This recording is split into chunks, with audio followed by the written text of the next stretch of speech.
Hi friends, ఎలా ఉన్నారు? ఈ లెనోవో ఐడియాప్యాడ్ కీబోర్డ్లో కొన్ని కీస్ పనిచేయట్లేదని కస్టమర్ తీసుకొచ్చారు. నేను కూడా చెక్ చేసుకున్నాను, ఒక 5-6 కీస్ పనిచేయట్లేదని కన్ఫర్మ్ అయిపోయింది. అయితే మాక్సిమం ల్యాప్టాప్ కీబోర్డ్లో ఉన్న కీస్ పనిచేయకపోతే ఎటువంటి రిపేరు ఉండదు.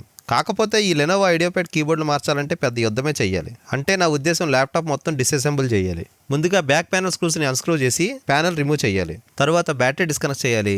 ఒక్కొక్కటిగా మీకు ఇక్కడ కనిపిస్తున్న ప్రతి పార్ట్ని జాగ్రత్తగా రిమూవ్ చేసి పక్కన పెట్టుకోవాలి. నెక్స్ట్ ఒక సాల్డరింగ్ ఐరన్ తీసుకొని కీబోర్డ్ని మెటల్ ఫ్రేమ్కి కలిపి అంటించిన ప్లాస్టిక్ రివిట్లని జాగ్రత్తగా ఓర్పు సహనంతో రిమూవ్ చేయాలి. మెటల్ ఫ్రేమ్ రిమూవ్ అయిన తర్వాత కీబోర్డ్ని మెయిన్ ఫ్రేమ్ నుంచి మెల్లగా సపరేట్ చేయాలి. మళ్ళీ ఇదే టెక్నిక్ వాడి కొత్త కీబోర్డ్ని రీఅటాచ్ చేయాలి. ల్యాప్టాప్ మొత్తం రీఅసెంబుల్ చేసి కనెక్టర్లని జాగ్రత్తగా పెట్టేయాలి. లాస్ట్గా ల్యాప్టాప్ ఆన్ చేసి ఏబిసిడీలన్నీ పనిచేస్తున్నాయో చెక్ చేసుకోవడమే. ఇంత కష్టపడ్డాక లెనోవో వాళ్ళని నేను అడగదలుచుకున్నది ఒకటే, అయితే మన్నికి ఉన్న కీబోర్డ్ అయినా ఇవ్వండి, లేదా ఈజీగా రీప్లేస్ చేసే కీబోర్డ్ అయినా ఇవ్వండి. ఇంకా ఇలాంటి టెక్ వీడియోల కోసం మా ఛానల్ సబ్స్క్రైబ్ చేసుకోండి, మా ఇన్స్టాని ఫాలో అయిపోండి.